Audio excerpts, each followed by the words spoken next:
Assalamualaikum warahmatullahi wabarakatuh. Bismillah, alhamdulillah, wa syukurillah, ala nikmatillah, la haula wa la quwata illa billah, amma ba'du. Salam budaya warisan Nusantara. Pemirsa, di kesempatan ini saya akan melanjutkan keterangan-keterangan saya tentang Sandikolo, Bumi Mojopahit. Pemirsa, di keterangan yang lalu, Pangeran Wirobrojo, seorang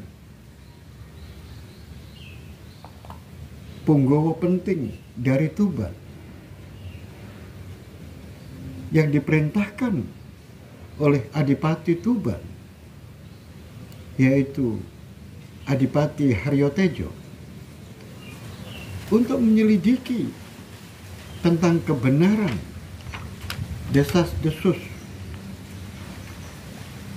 adanya penyerbuan ke Tuban yang dilakukan oleh penguasa Kauripan. Hal itu terindikasi dengan adanya utusan dari Gede Kusen menuju ke Tuban dan menyerahkan sebuah surat rahasia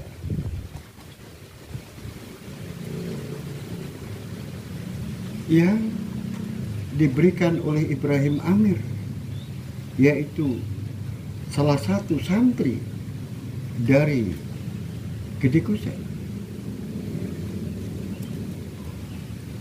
Oleh sebab itu, agar tidak terjadi kesalahpahaman antara Tuban dengan Kahuripan, maka Pangeran Wirobrojo, yaitu Kang Mas dari Pangeran Santibrojo, agar menemui Gede Kusen dan membawa santri, yaitu Ibrahim Amir dan juga Ken Gesah yang sudah berada di Gisi Arjo. Pemirsa dimanapun Anda berada, setelah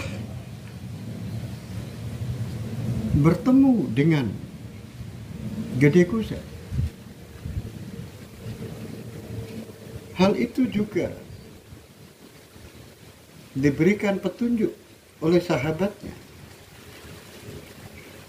yaitu Haryo Kapulungan, saat Pangeran Wirobrojo berada di Canggu, yang menanyakan tentang adanya desas-desus tentang penyerbuan Kauripan ke Tuban. Ternyata Haryo Kapulungan juga memberikan saran agar menemui Gede Kusen. Tentu saja hal itu menjadikan Pangeran Wirobrojo semakin kuat bahwa Gede Kusen ini orang yang sangat mengetahui. Ternyata setelah Gede Kusen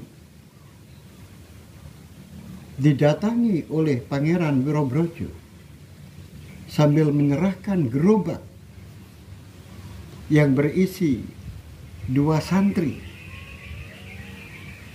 yang ditahan di Tuban, yang sekarang diserahkan kepada Gede Kusen, yaitu Ibrahim Amir dan Ken Gesah, maka betapa terkejutnya Gede Kusen menerima hal itu. Tetapi 2 orang santri itu diberikan kepada Gede Kusen saat Pangeran Wirobrojo berpamitan. Setelah apa yang telah disampaikan oleh Gede Kusen bahwa 3 hari lagi santrinya yang berasal dari Kahuripan datang, karena dialah orang yang mengetahui,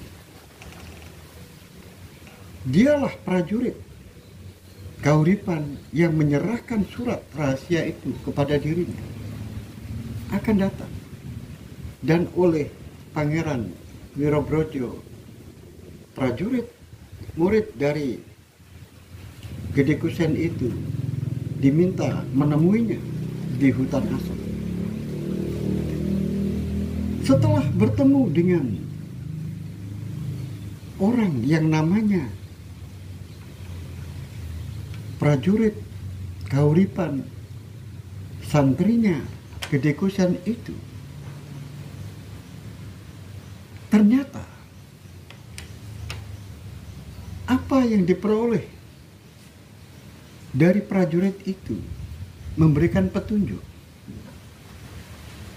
bahwa dirinya adalah anggota dari orang-orang yang direkrut dan kemudian berlatih di sebuah tempat, yaitu Gunung Pawitro. Dan setelah dilacak, dia juga tidak tahu siapa yang memimpin. Dia yang diketahui ada 20 orang yang terus berlatih di tempat itu, yang dipimpin oleh seorang bekel. Akhirnya perjalanan dilanjutkan. Pangeran Wirobrojo bersama dengan 3 orang prajurit menuju ke Gunung Pawitro. Gunung Pawitro itu mana? Gunung Pawitro itu adalah sebuah gunung yang merupakan perbatasan pusat kerajaan Majapahit yang ada di Trowulan dengan daerah yang berada di Kahuripan dan Paguhan. Kalau sekarang antara Mojokerto dengan Pasuruan, maka pergilah Pangeran Wirobrojo ke sana.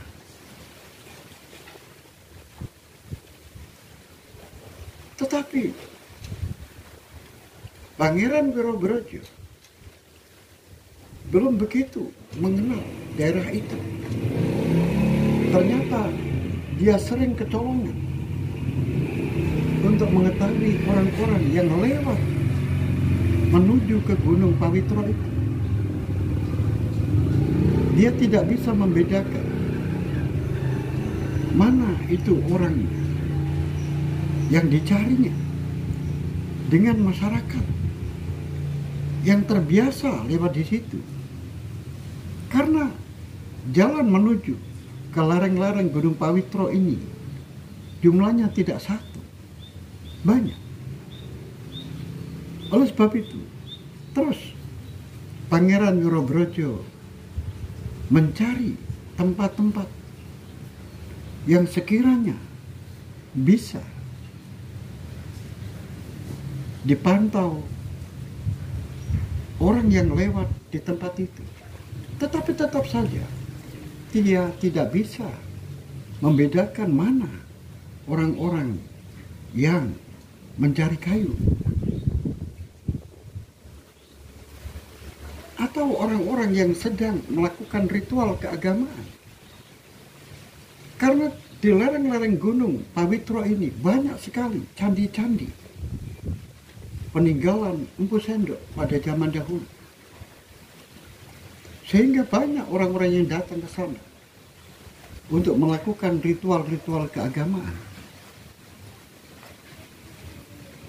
Akhirnya Pangeran Wirobrojo berpikir harus mencari seseorang yang mengetahui syukur-syukur orang ini adalah bisa dipakai sebagai cucuk lampah, sebagai pioner yang memberikan petunjuk tentang apa yang dia cari, yaitu sekelompok orang-orang yang sedang merencanakan sesuatu di lereng Gunung Pawitro. Nah, saat Pangeran Wirobrojo ini mencari, ternyata di sana ada sekelompok orang yang sedang bermain dadu, dan juga ada yang mengadu ayam.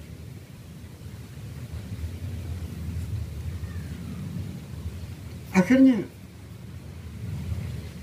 Pangeran Wirobrojo mencoba untuk menyamar. Dia berpakaian seperti orang biasa, kemudian memakai topi lebar dan mendekat kepada orang-orang yang sedang adu ayam. Begitu riuh dan ramainya orang yang sedang adu ayam dan mereka saling bertaruh. Akhirnya ada seseorang yang menyapa Pangeran Wirobrojo yang sedang menyamar itu dengan menyuruh untuk bertaruh. Tetapi Pangeran Wirobrojo hanya tersenyum. Tetapi orang ini terus mengajak. Bahkan dia mengatakan, kalau kamu tidak punya uang, cincin yang kamu pakai itu bisa kamu pakai untuk bertaruh. Akhirnya orang yang mengatakan seperti itu ditarik keluar sedikit. Kemudian orang itu dikatakan, apakah kamu mau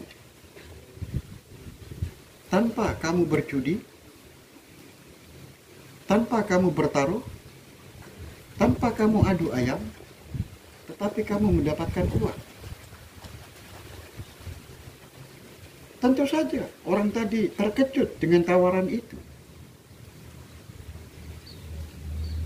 Aku akan memberikan uang kepada kamu apabila cocok sesuai dengan apa yang aku inginkan.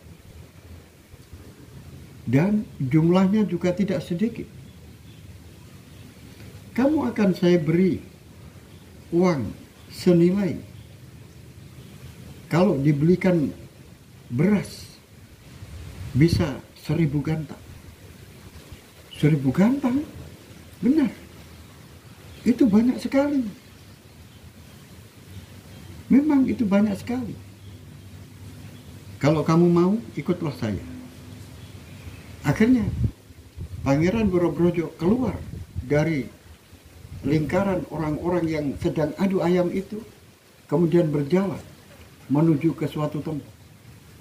Ternyata orang ini tertarik, ikut di belakangnya. Pangeran Wirobrojo menuju ke sebuah tempat, yaitu pohon beringin besar. Akhirnya setelah sampai di pohon beringin besar, yang jaraknya dengan keramaian itu cukup jauh, akhirnya duduklah mereka berdua. Nah, sekarang aku mau menanyaimu.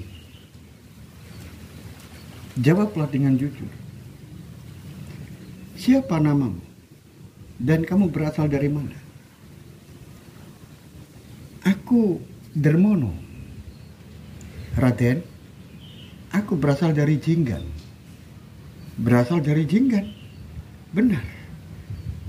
Berarti dekat dengan Gunung Pawitro.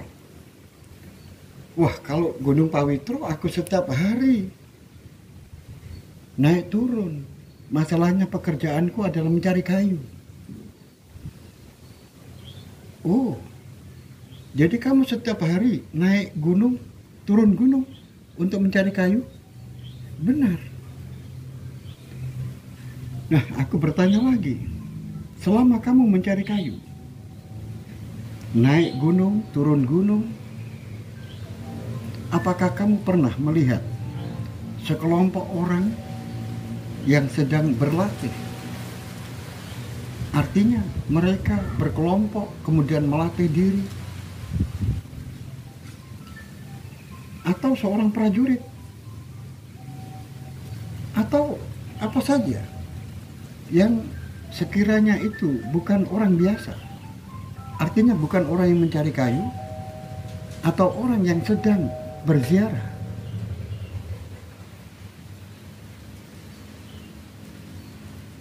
Darmono mulai berpikir, orang ini siapa? Dan untuk apa dia menanyakan hal itu kepada saya? Loh, kamu kok diam? Jawablah.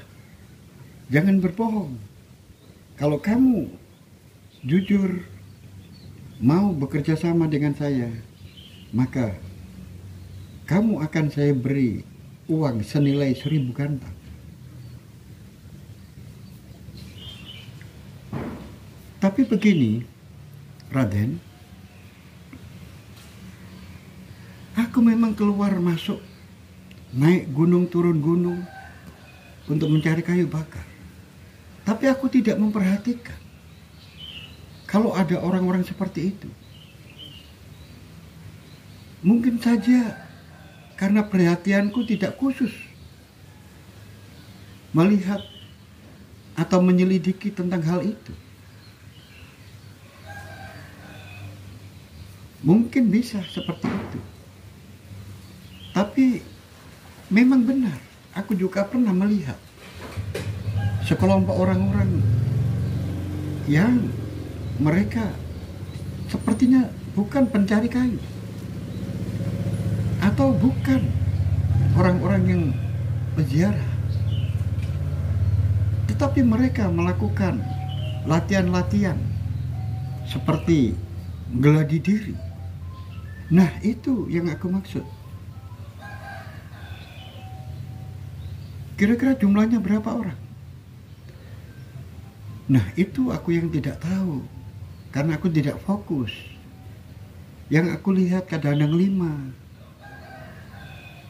Ya, mungkin antara 5 sampai 10. Tapi pernah juga saya melihat jumlahnya lebih banyak dari itu. Baiklah, kalau begitu begini.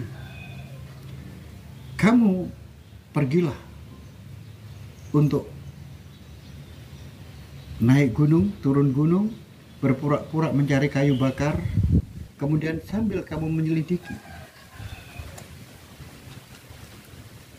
Kemudian nanti kalau kamu sudah ketemu dengan orang-orang seperti itu, laporkan kepada saya. Nah, sekarang saya beri uang ini dulu. Maka Pangeran Wirobrojo memberikan 1 kantong uang kepada Darmono. Tentu saja kantong itu dibuka dulu oleh Darmono dan melihat di dalamnya banyak uangnya. Betapa senangnya Darmono. Itu baru uang mukanya. Kamu akan saya hitung kerjamu. Setiap hari akan saya perhitungkan. Tetapi kamu jangan mencoba-coba mengulur-ulur waktu. Karena semakin cepat, semakin baik. Tetapi kamu harus teliti. Jangan sampai memberikan laporan yang tidak semestinya atau tidak sebenarnya. Baiklah, kalau begitu, Raden. Saya akan pergi untuk melakukan penyelidikan. Baiklah, sebentar, Raden. Kemudian aku nanti memberikan laporan kepada Raden di mana. Gak usah sulit-sulit, datang saja ke tempat ini. Oh, begitu. Benar. Dah, berangkatlah. Pemirsa dimanapun Anda berada, akhirnya Darmono berangkat pulang dengan membawa uang, tetapi punya tugas, yaitu menyelidiki kelompok-kelompok orang yang berada di lereng-lereng gunung Pawitra. Kemudian Pangeran Wirobrojo bersama 3 prajurit yang lain bersembunyi di tempat yang tidak jauh dari beringin besar itu. Pangeran Wirobrojo sendiri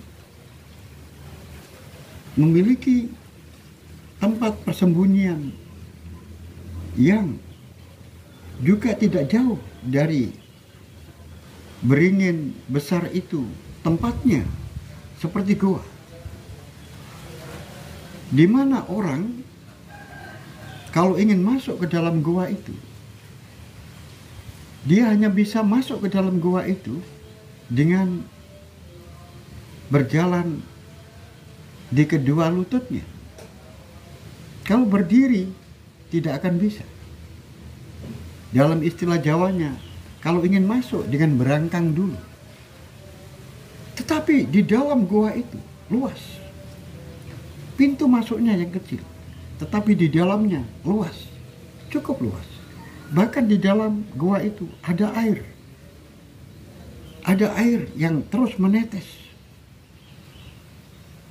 Nah, disitulah Pangeran Wirobrojo bersembunyi sambil menunggu hasil penyelidikan yang dilakukan oleh Dermono. Pemirsa dimanapun Anda berada, penantian yang cukup membosankan. Sudah 10 hari, tetapi belum ada tanda-tanda kalau Dermono itu kembali. Dan saat ditunggu sampai dengan 14 hari, hampir-hampir saja Pangeran Wirobrojo ini putus asa dan menyangka kalau Dermono ini lari, tidak akan kembali atau berbohong. Tetapi Pangeran Wirobrojo menetapkan 1 hari lagi, digenapkan sampai 15 hari. Jika 15 hari itu Dermono tidak datang, maka dia akan meninggalkan tempat itu. Ternyata tepat pada hari yang ke-14 sudah mulai terlihat bahwa Dermono ini datang. Dia berjalan kaki. Tentu saja hal itu dikabarkan kepada Pangeran Wirobrojo yang ada di dalam gua. Akhirnya pangeran keluar dari persembunyiannya dan mulai berjalan menuju ke beringin besar itu. Sedangkan yang satu prajurit mengawasi, menuntun pandangan tertuju kepada Dermono yang terus berjalan menuju ke beringin besar itu. Setelah sampai di beringin besar, Dermono merasa tidak ada orang. Dia menoleh ke kanan ke kiri, tapi dia tidak melihat. Setelah beberapa menit, beberapa saat, dia berdiam di tempat itu sambil terus menoleh ke kanan dan ke kiri. Tiba-tiba datanglah 4 orang yang naik kuda. Satu orang mendekat sampai ke beringin, kemudian menambatkan kudanya dan langsung menemui Dermono. Sedangkan yang lain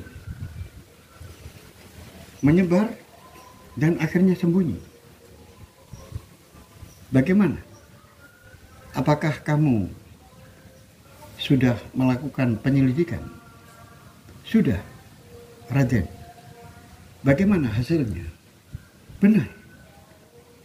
Aku melihat di sana ada sekelompok orang. Saya melakukan penyelidikan itu berturut-turut selama 5 hari. Dan hasilnya selalu sama. Dan selama 5 hari itu, orang-orang itu berkumpul di suatu tempat. Terkadang dia latihan untuk menggeladi diri. Tetapi kadang-kadang dia hanya duduk-duduk saja, berkelompok. Entah apa yang dibicarakan, karena aku tidak berani mendekat. Aku hanya memandang dari jauh. Kemudian aku terkejut karena aku melihat seseorang pembesar. Seorang pembesar ini adalah seorang rakrian. Seorang rakrian. Benar. Apakah kamu tidak salah lihat?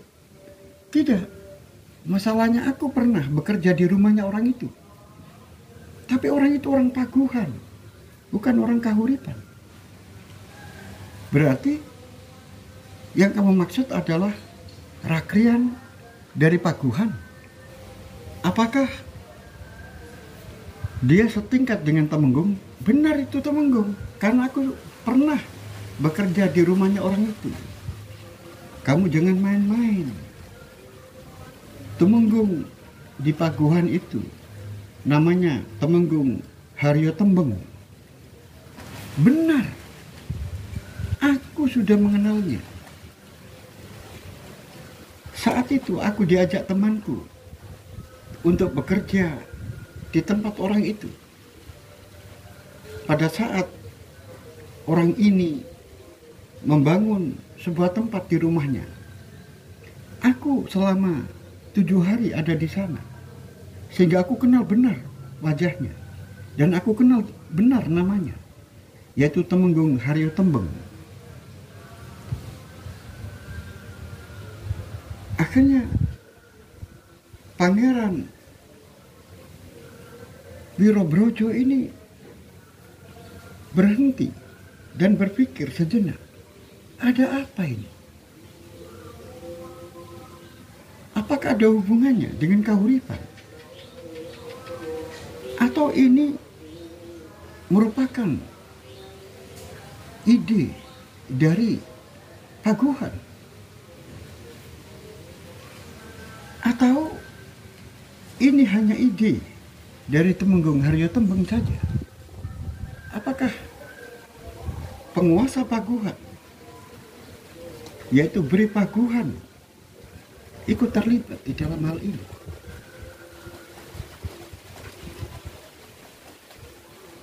Akhirnya Pangeran Wirobrojo bertanya, apakah kamu tahu di samping Temenggung Haryo Tembeng, apakah masih ada orang lain? Aku tidak melihat. Dan selama 5 hari itu, Temenggung Haryo Tembeng itu datang 2 kali. Datang 2 kali dalam waktu 5 hari, benar. Pangeran Wirobrojo berpikir sejenak. Berarti ini sangat penting. Begitu penting pertemuan itu. Apa yang direncanakan? Apakah benar Paguhan akan menyerbu Tuban? Dan apakah yang punya ide gagasan ini adalah Bri Paguhan? Kalau ini yang punya gagasan Bri Paguhan, sungguh Tuban menghadapi musuh yang sangat berat. Karena Bri Paguhan adalah putra dari mendiang Prabu Kertawijaya, atau keponakan raja yang sekarang, yaitu Prabu Amartawijaya. Tapi mengapa dia harus memusuhi Tuban? Ada apa dengan Tuban? Salahnya apa Tuban? Apakah benar yang disampaikan oleh Gede Tusen di dalam surat itu? Mereka membenci Tuban karena perkembangan agama Islam di sana maju dengan pesat. Dan di samping itu juga mereka beralasan Tuban sudah dikuasai oleh orang asing. Dituduh Haryo Tejo adalah Gan Enchun, orang Cina. Mereka ingin mengembalikan Tuban kepada para leluhurnya dan harus menghancurkan Tuban.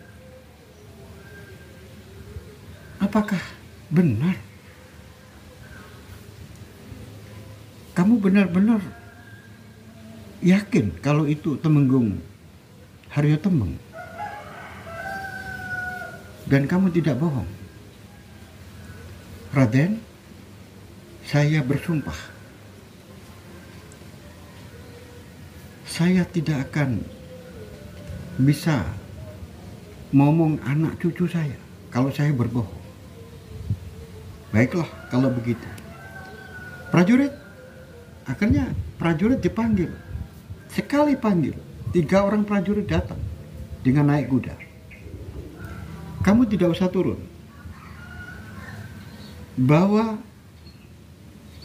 pemuda Jinggan ini naik kuda dan bawalah ke tempat di mana ada orang menjual kuda yang besar dan kuat. Biar nanti berikan pemuda Jinggan ini. Pemirsa dimanapun Anda berada, bagaimanakah kelanjutan cerita ini? Oleh sebab itu, ikuti terus cerita ini sampai selesai. Sampai di sini akhirul kalam. Billahi taufiq wal hidayah. Waridawal inayah. Assalamualaikum warahmatullahi wabarakatuh.